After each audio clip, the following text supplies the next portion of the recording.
finished 24 points adrift of Burnley and Leeds United last season. Leeds, who got 100 points last season, but they've struggled at the start of this Premier League season. But how about this? That's one of their summer recruits, Biol, heading them in front against Chelsea. Tanaka, who was so impressive in the Championship last season. What a strike from him to make it 2-0. Pedro Neto on the back post here to make it 2-1, and you did wonder if Leeds were creaking at this point, but not a bit of it. Okafor goes hunting for the ball higher. Dominic Calvert-Lewin has the easiest job of tapping in. Great result for Leeds United and for Daniel Farke. We can hear from him and Enzo Maresca talking to Patrick Davison.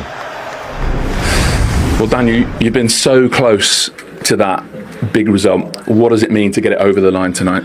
Yes, long time coming, I would say, after many good results, good performances, but we were not able to translate this also into results. Great shift from the lads today, and they were on it from the first to the last second. I think in the end, of course, a game where Chelsea had more possession, but in the end, I would say also a well-deserved win with many chances, many shots on target, many expected goals. So I think we deserve to win this game. You have to be honest, they were much better than us in all the aspects. There is nothing that we can take from this game. Probably the only thing we can do is just to review the game, analyze what we did bad, and what do we need to improve. Why were they better than you in every aspect, Enzo? Because in terms of quality, they would admit this, Chelsea have more than Leeds. But you don't win games just with the quality. You need more things. And today they were better than us. Again, this is Premier League. No matter if you are at home, away, against which team, you have always to perform in the right way. Otherwise, you struggle. And tonight's performance was not our standard. I'm not married to base formations. I'm addicted to principles, and I like once you dominate a league and you are a side who fights for the title to stick a bit more to one base formation, because the players need a bit more safety, especially because you have to rotate perhaps even a bit more, especially once you play in Euro. But if you're a promoted side, you have to adapt a bit to the reality, and the reality is that probably it's fair to say that we are not the side with the highest individual quality, and for that you have to adapt. What a great result for Leeds. What a great night as well for Daniel Farke. There's been so much speculation about his job. How much? There you go. How much did he need this, Jamie? Oh, it was absolutely huge for him, because the connection with the fans. He need these what I call blue chip wins, because straight away, look, the fans are with him. They've got Liverpool there the weekend. Can they do something again? He's fallen on a system that really works for them. They were direct today. They were very aggressive. I do think he'd have probably looked at that Chelsea side that Maresca picked and thought to himself, I've got a real chance here tonight. Did you think that as well? I thought, yeah, I said it at the start. I just felt it was a bit too open. And not only that, really top quality players. You know, I'm a big Esteval's going to be a superstar, and Gittins in the wide areas, and then he played with João Pedro as a pretty much a 10 behind Delap and Santos and Fernandes in midfield. And I just felt for Santos today that was going to be a big ask. You know, when they haven't got Caicedo, who's the legs, the energy and the heartbeat of that team, they certainly miss him.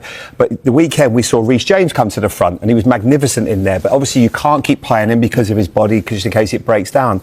But I thought he left. But I looked at his subs, and I also thought, what else could he have done? It was a very wide open team that was he's punished. trying to protect a couple of players and from injury as well. It wasn't powerful enough. And then obviously individual mistakes. I think it was Tosin, the one that gives it away.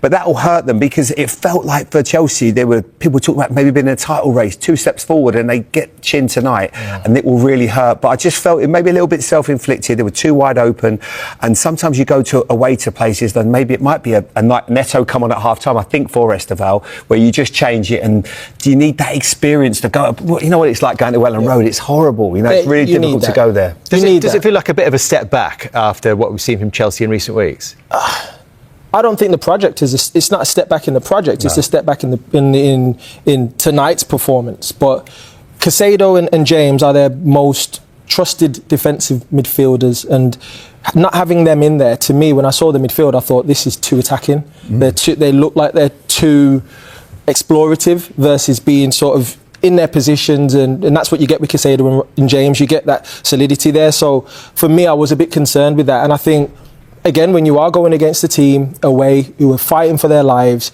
you know it's going to be a tough game. The fans are up, they're firing.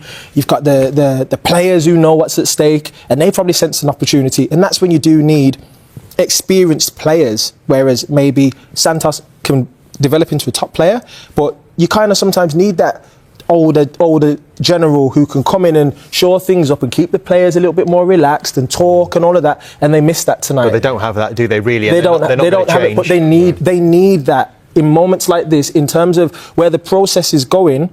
Trust the process, of course. Trust the process. But you need those figures in every dressing room I've been in. You've always had one or two older players at every football club I've been at. So you need that. As younger players, you need to look to an older guy. They had a Thiago Silva in the past who was there, and he's that older general you can lean on and go, what do you think? And I think now they're lacking that. Squad overall, beautiful for the future. Love to see it. Can't wait to see how they evolve. But when you lose a Reece James, you lose a Caicedo in there, you need that older head to come in, I think. So